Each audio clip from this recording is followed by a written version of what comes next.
Albanian blood. Not a gang, need my hand like I'm John Alite. On my brand, Benjamins like I'm John Alite. Hey, hello everybody. Another week of the Johnny and Gene show. We got two really good guests today. This is my co-host Gene. What's going on, everybody? And this is Mike, and this is Rob. Hey, how you doing? You guys, really glad you guys came on. I know you guys are running a lot of sites with different mob groups, and you've done a lot of TV and interviews yourselves. And, you know, we're going to talk a little bit about the street today, obviously, and get your opinion on some things. First, I'd like to start off with two things that you guys know are all over the media and get everybody's opinion about it. Aubrey in Georgia was shot down while he was jogging.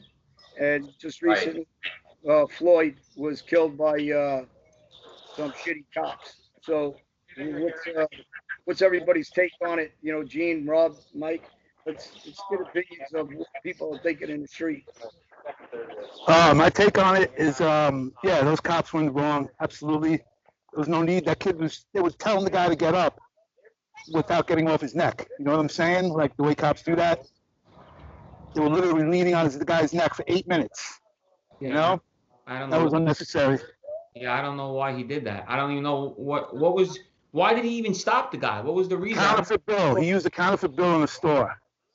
And they say he resisted arrest. I don't think there's any video of him leading up to what they were doing to him. You know what I'm saying? So I'd like to see, allegedly there's one witness, but they were across the street, and they say that they didn't see any resistance from the guy. So this guy can be charged with actual manslaughter, right? Pretty much. Yeah, he is going to get charged. Not murder, but it'll be manslaughter. Well, all they've done so far is fire them.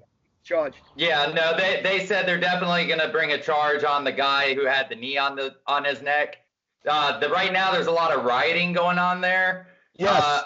So there will be a lot of political forced influence that will probably more than likely bring charges on all four of them. Yeah, Trump said the FBI is looking into it. Well, I'll tell you one thing. One of the witnesses is a young kid, I believe about 9 years old. I don't remember if it was a boy or girl. But to me, the effect of a young kid, they're not able at that age to manipulate what they saw. So I think they're pretty honest on what they've seen. They're not schooled enough or intelligent enough to outsmart, you know, agents and police officers. So their account was pretty much the guy didn't do anything. The guy was very subdued. He sat there. He wasn't aggressive. And, you know, the problem with a lot of these cops, and you guys know, I do some talks at a college down in Ocean County, several colleges, for a chief of Toms River, Ocean County, Mitch Little.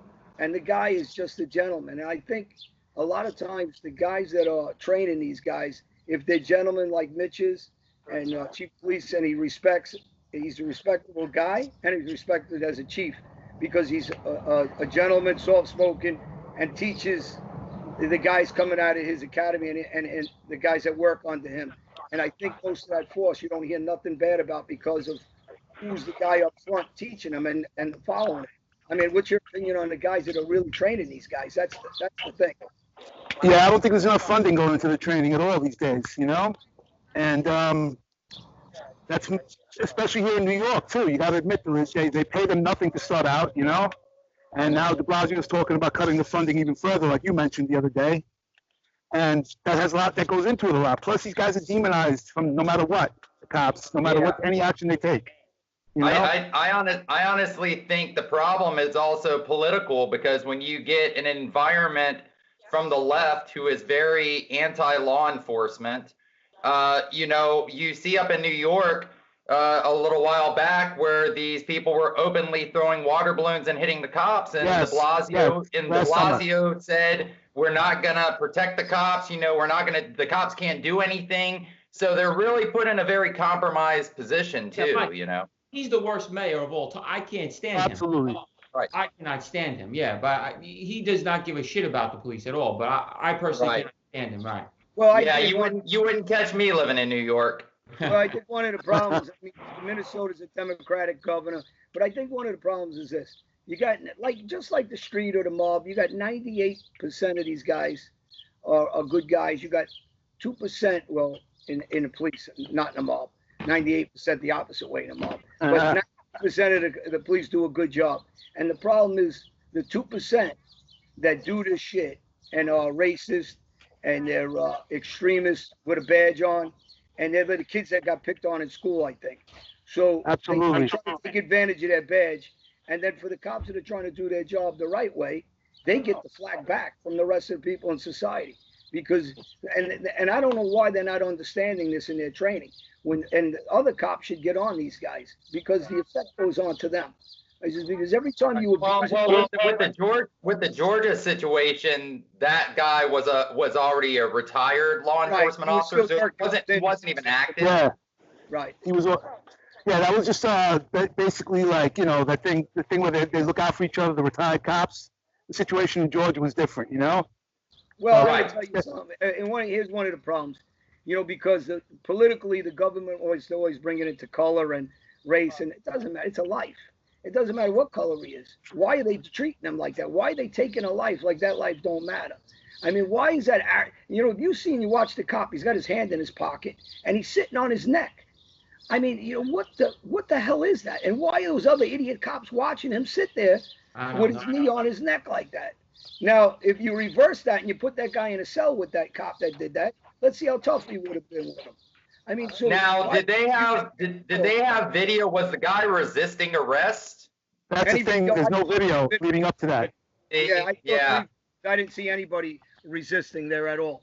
It looked like. Well, I'm talking about when they first pulled him out of the car. Was he resisting or anything? I didn't see it there either. There's no video of that at all. Yeah. Yeah. See, that's kind of part of the problem too. We're only getting part of the story, you know. Well, he was on that guy's neck for 8 minutes, 8 solid minutes. Yeah, no, I know. I'm not justifying that. Why didn't he just cuff him? Why did he put cuffs on him? Agreed, Gene. I agree with that. Right. Why didn't he what? Why didn't he just put cuffs on him? Well, he kept telling the guy as he's got the knee on his neck, "Oh, get up now and behave." Meanwhile, he just kept his knee on his neck. He was doing that. Right. Saying he can't breathe. So let's get into something else. Let's get into the mob world. So, and you guys are running a lot of sites. I want to know, what is it, and me and Gene have spoken about this, what is it with these troll kids that either their fathers are gangsters or these are kids that are growing up that if they got into one fist fight, I mean, I'm talking about one-on-one. I mean, their idea of a fist fight is 7 guys fighting 1 guy or 2 guys. I'm talking about kids that are completely soft kids, talking like they're coming from a hardcore neighborhood like we did. And I'm not even talking about myself with Gene. I'm just talking about straight up guys that are tough guy killers, street guys from whatever neighborhood. These guys talk and they want to dangle themselves out like a piece of meat before somebody loses their temper and takes their life. And I don't know what they're thinking, because there's a lot of times, especially myself, where you're frustrated and you're thinking, man, I'm on a different path. What's your belief that they do this? Because they've never actually been in face-to-face confrontations, man. You know, I've been doing security in pubs for 30 years, in New York City, all over the island and everything else, and you've got a different feel for, like, you know, pushing someone's buttons, you know what I'm saying? When you're in front of their face. And these guys have never done that. That's in my opinion. They've never been face-to-face with somebody, so why not go all out and say whatever they want to say, because they're behind a keyboard, you know what I'm saying?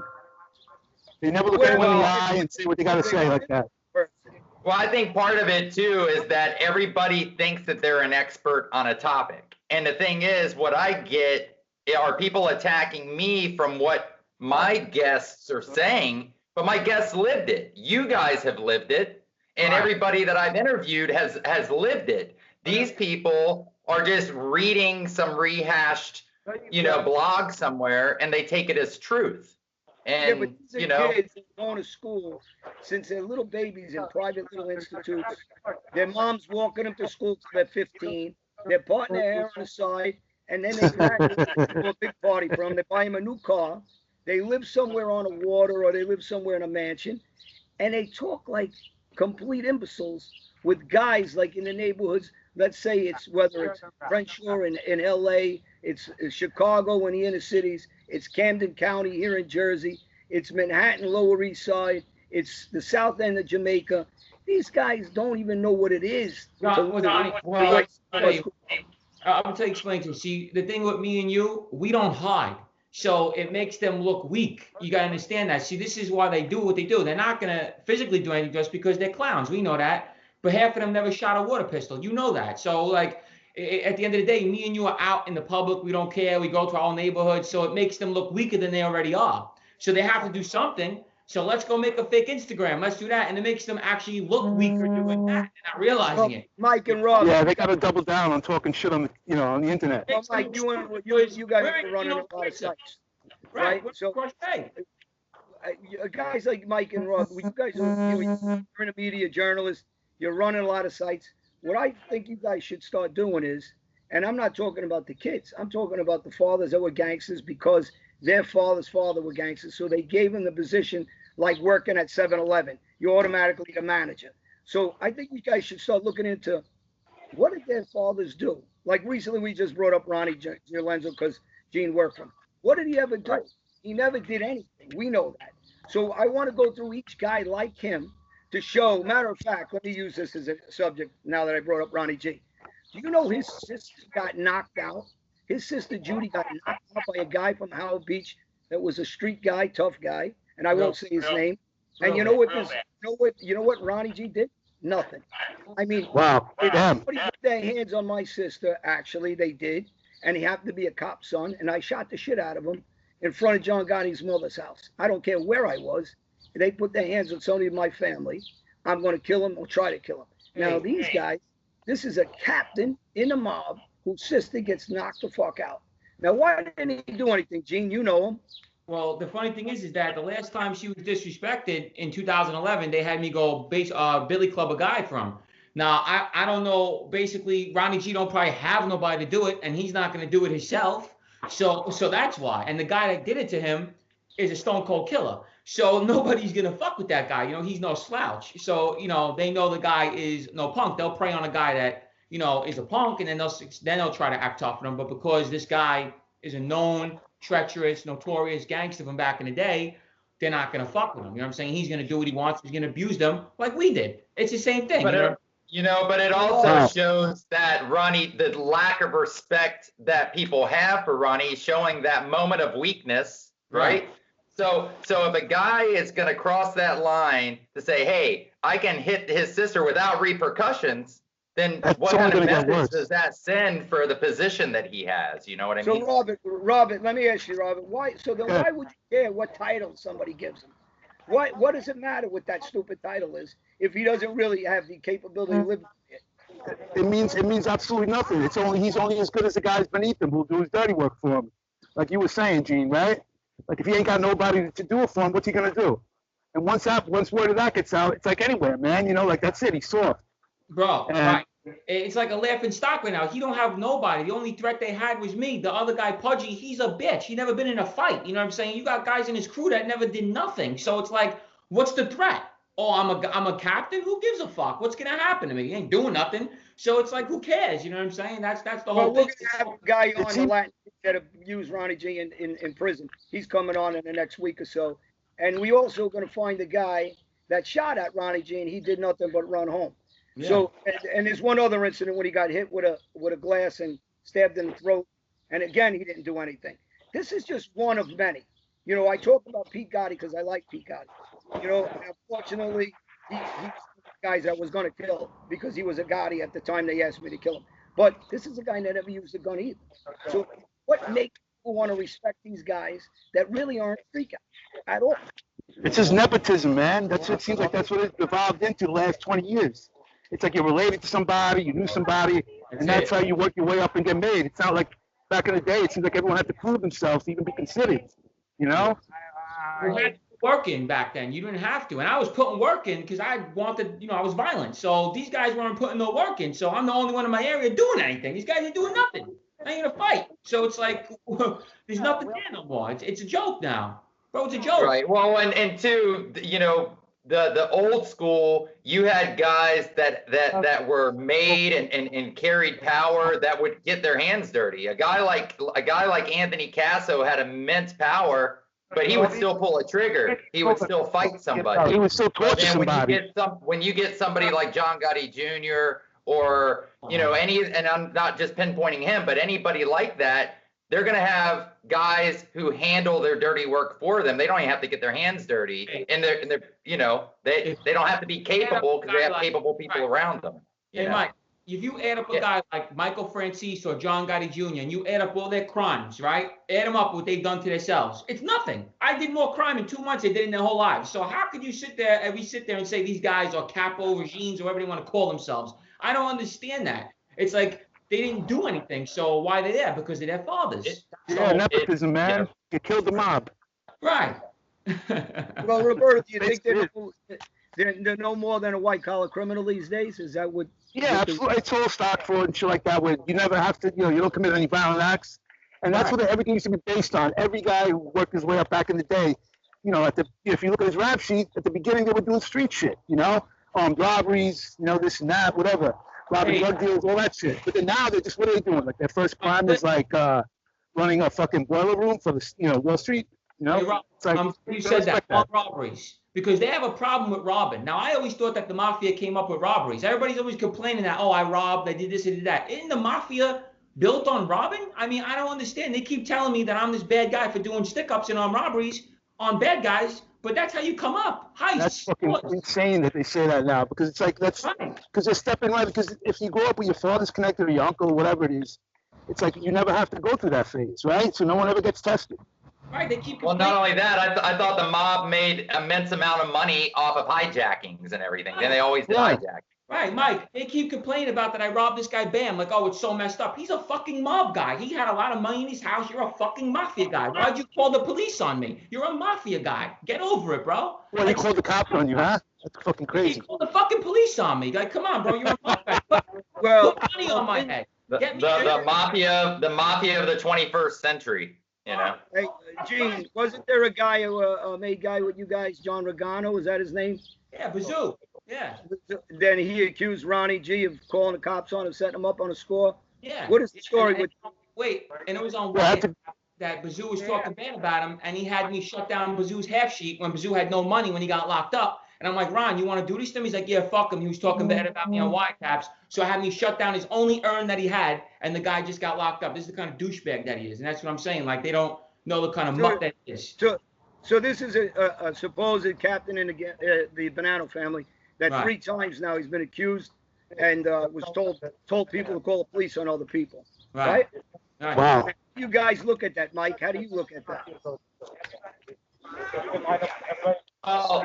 Well, it's weird. It's like, where is the authority that regulates that? So it's like, that's what I don't understand. It's like certain people create a criteria of calling you guys who have gotten out of the mob, y'all have changed your lives and moved on, and calling y'all rats.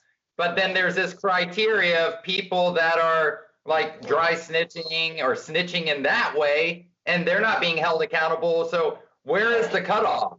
Like, who created the criteria, Go back to another captain. And Rob, I think you read the paperwork. Ronnie One-Arm's opening statement against me. What would you call that opening statement? It's dry snitching. That's what it is.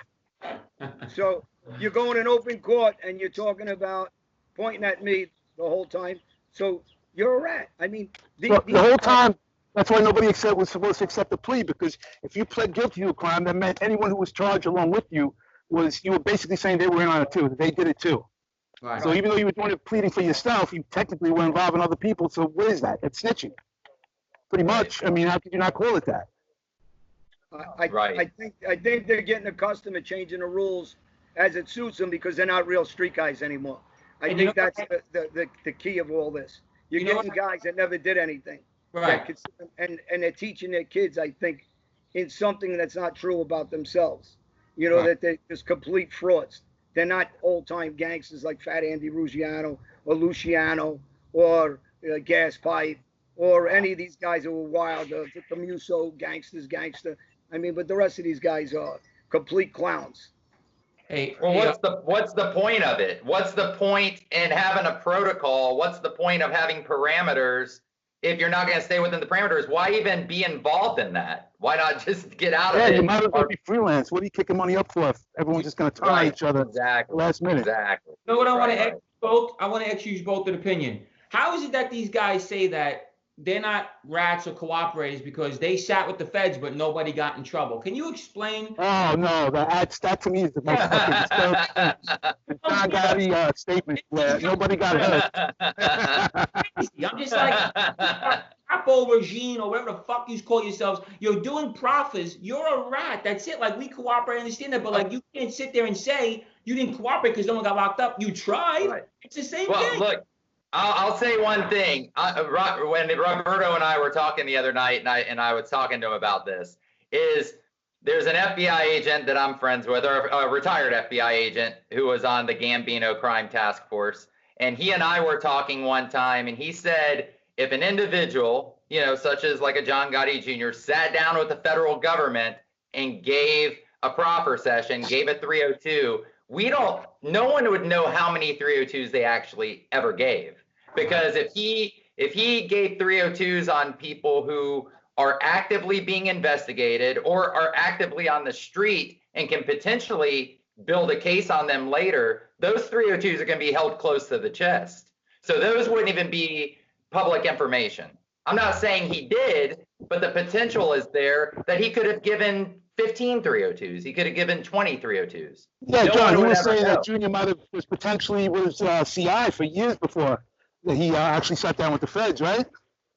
Yeah, listen, Yeah, my could've opinion, been. you know, obviously I'm involved with them for a long time. Joey D'Angelo ended up getting a ton of time because Junior went in. I mean, so he can't change the fact of what he did to Joey D'Angelo. He just won. But I think everybody misses the ball and the boat more with that case is because he tried to open Bronx House of Detention. You're an active member of the mob, and you're trying to open up a prison to put you guys in and other guys in and strangers in jail. I mean, that to me is the most incredible thing he's done out of any cooperation he's done. Yeah. Yeah, that's. I remember when that story first started coming out. It seemed like Junior wanted the option of cooperating, but being able to still call other people rats. You know what I'm saying? Yeah, like he's the judge and the jury, you know? Yeah. The judge and the jury of You know what's great though? He's the only one that, him and his family, the only one believes that no one thinks he's a rat. Because everyone that I knew before, I just came off the street, I'm relevant. They all used to call him a rat. So it's like he don't understand that everybody calls him a rat, except for him and his make-believe family over there. That's all it is.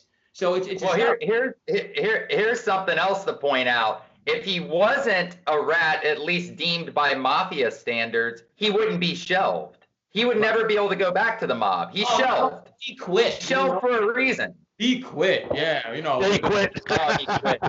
Him and All Mike right. they're the only two guys ever that quitted. But Mike Francis lives in fucking Malibu somewhere, nowhere to be found. But he quit the mafia, right? Yeah, okay. The only two guys ever that quit the mafia. We don't want to do this no more. Okay. Right, buddy. We believe you. Okay. Yeah, and there's that whole about Francesi. You know, people who don't know any better swear that he never caught. You know, they still swear today in the mob groups. I The think only reason he's not involved is because he decided not to be. Rob, Mike, I think that you guys We had him on the podcast one time. No, Yeah. I'm saying now that you guys are running these sites, I would pull everybody's card and find out what did they do as a gangster. You know, find out what work did they put in? What is there about any of them? Did they ever put in any kind of work? These guys that talk and shoot their mouth off. You guys know I've said yes I did to about I don't know how many shootings by name, by place, by who was there, who was involved, how many big. But these guys can't even say they got in this fight. I don't believe. I mean, so I think they need to get called out for all the big mouths out there, so the kids don't follow this life. Because really, that's all I keep saying is you don't want the young kids in the generation to follow this life. We're trying to teach them to go in the right direction, that this is nonsense. They're all fakes. When you take the captain of the mob and his sister get her teeth knocked out and he doesn't do nothing about it, what kind of tough guy is that? If you can't even protect your own family members and you're supposed to be a captain of mob these days, I mean, what is that? Yeah. What do they have to offer? Like, what can they actually offer you now? Like, what do they have to offer? They have nothing to offer you. What? Oh, you could do things for me and then give me money? Like, what do you have to? They don't even have anything to offer anymore. They're all broke, half of them. They don't have anything to offer. The Colombo family is basically putting raffles in. If your name pops out, they're straightening you out right now because they have nobody. They have a raffle going on in Brooklyn. They just drop names in, and whoever pops out, oh, you're a made guy now. Like, it's a joke. Come on, bro. That's what it is. That's sad. Yeah. Wow. Yeah. Mike, Sound like back in the 80s when I used to work the clubs on, like maybe you remember Channel 80 on Long Beach. sure. And places like that. And it was like, if somebody even had, was slightly mobbed up and you knew about it, it was like, they got respect and you knew they had a history behind them, Nowadays, it's like, doesn't mean anything. Like the first thing people think of when they hear the mob is Sammy the Bull or something, They don't think about somebody who, wow, they must have earned that respect somehow, you know what I'm saying?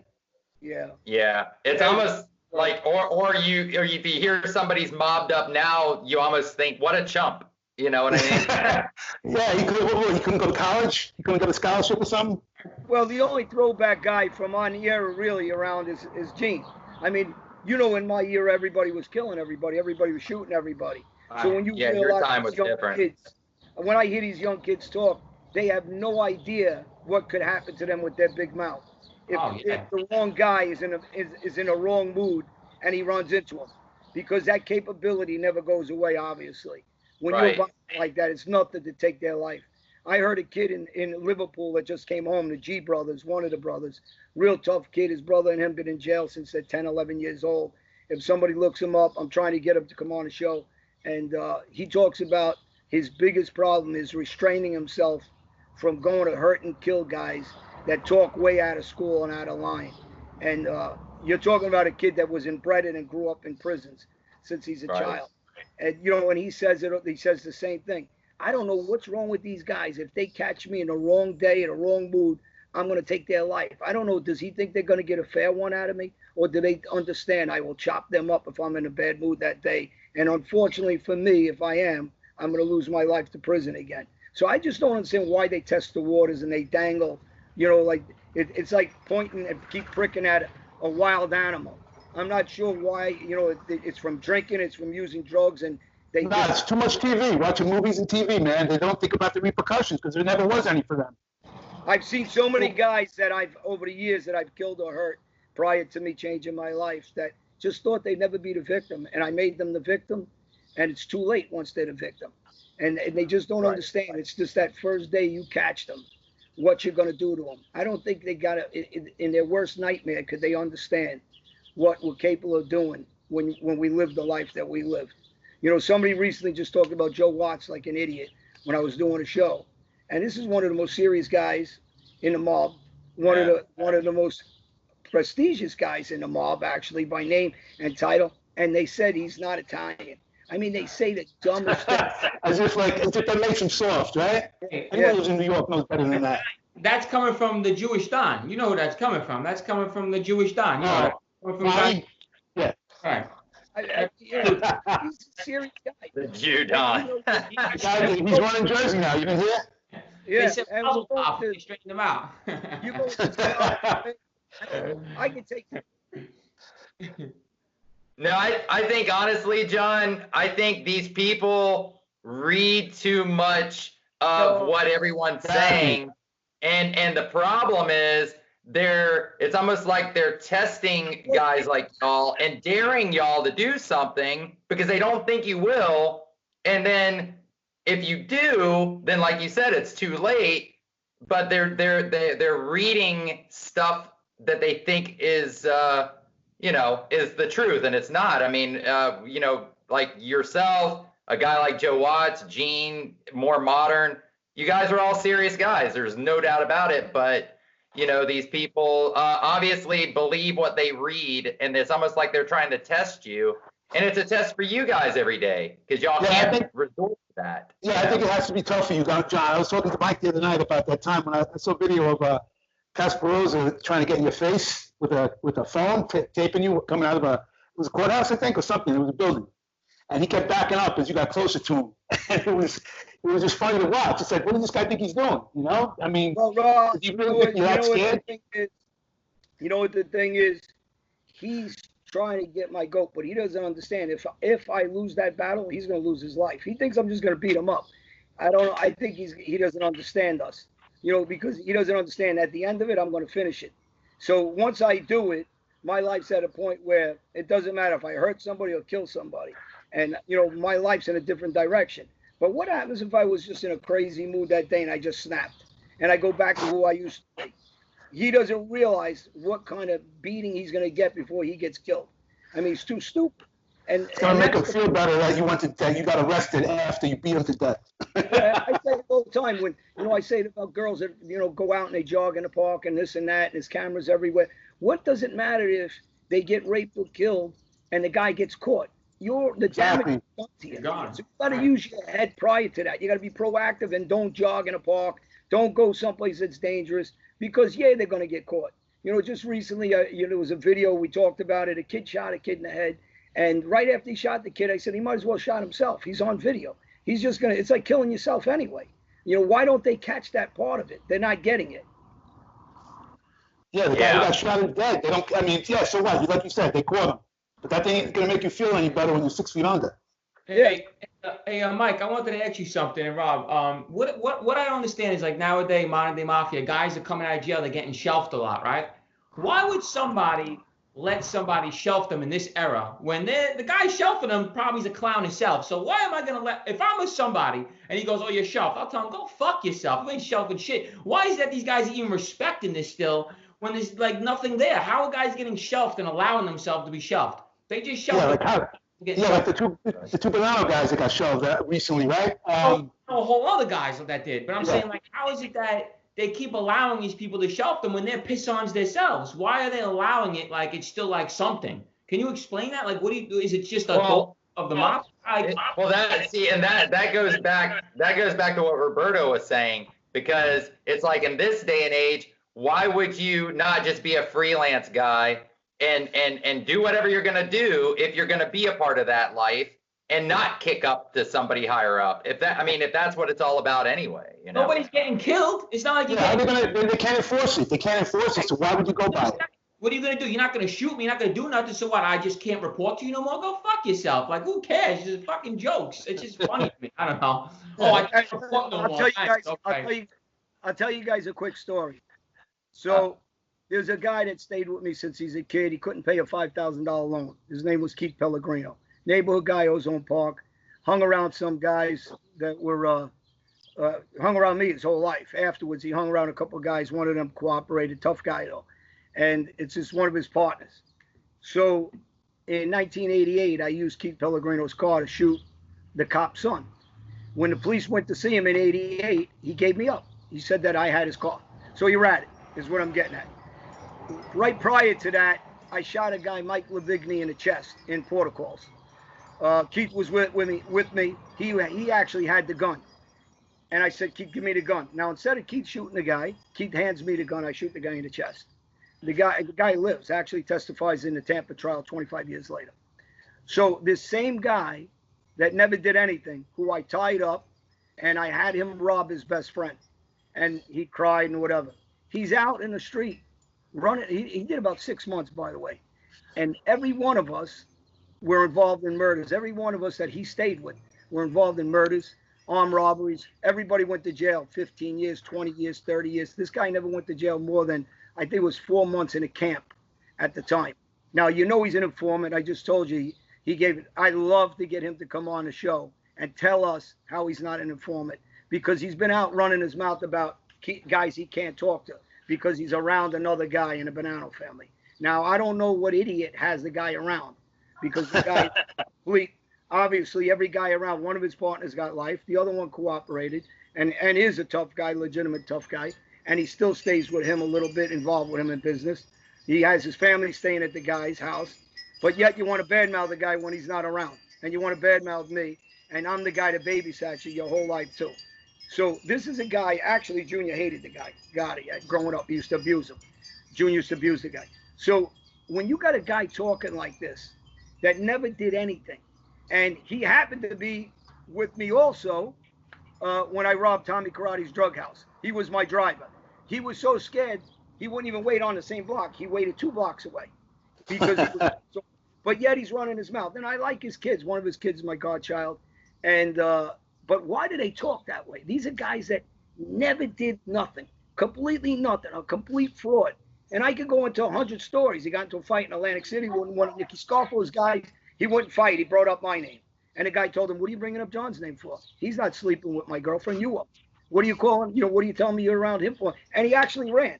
And I'm still friends with that guy also. So why do they talk like this is what I just want to understand the mentality of these kind of snaky, punk, no balls guys that talk like they're about something.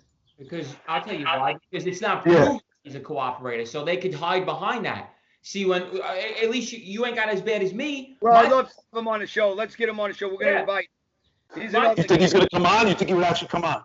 Hey. No, he's a coward. He'd be scared to look at us on the screen. Right. Hey, Roberto, you got to understand something. These guys, like my co-defendants, a lot of them didn't even get locked up. They're still in the street, a lot of these guys that did crimes with me. I was sent to kill a guy in 2006. I tried to shoot the guy in the car, multiple shots. My co-defendant ran on me. They left me in the car. Ran. He left me. This is what I'm saying you're dealing with, all right? So I remember when you first came on the scene, a lot of stuff that was written about you, like you said earlier, they tried to make you sound like you were some kind of deviant because you were committing like armed robberies and doing violent crime. It's like, what is this? I thought it was supposed to be the mob.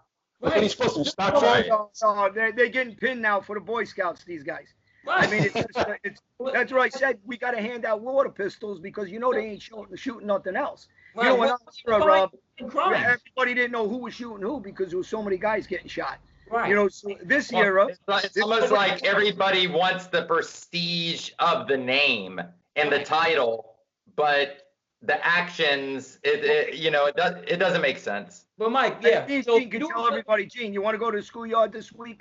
We'll go to Howell Beach. We'll sit in the schoolyard. You guys come watch, and we'll show you how many guys are going to show up to come see us. Nobody. I mean, we're ready, John. This is what bugs me out.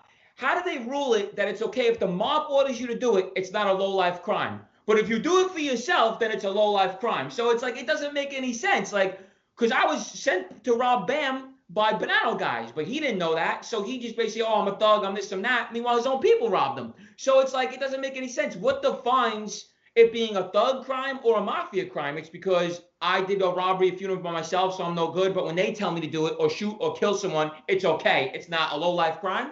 You know, that's what makes no sense. Like you said, Rob, it's built off violence. What happened? You know what I mean? Yeah, now it's like everyone's uncle hands them a bookmaking position, and then that's it. They're a mobster. They're a gangster. Yeah. Yeah, but the problem is half these kids can't even make a number, can't even do numbers, so they don't want to be. There's not even that. Well, I mean, I really, at the end of the day, what I'm trying to do is show kids, these kids aren't the kids in South Jamaica, aren't the kids in the Lower East Side, aren't the kids in Chicago, downtown Chicago, or in LA. They're not street kids. These kids that are talking about the street, they're clueless of the street. They're just spoiled little rich kids that are going on the computer, trolling after Rob or this one or that one, but yet they just don't understand, or they talk about their daddies that never did anything. So well, they're envious of you guys. They're envious of your former life. That's something that they wish that they had, which is weird. Who would wish for that? But they're envious of you guys. You know what I'm saying? Talking about the kids that are 15 or 16. As soon as they turned 16, their daddies are buying them brand new cars. They're getting walked their whole lives. Their mothers are kissing the cheek and taking them to school. These ain't street kids. These kids don't know what it is to grow up in a grind. They don't know what it is to get. Well, somebody, like I said, they get a little powder and they think they're gangsters because they're cutting up powder and they're selling it. You know,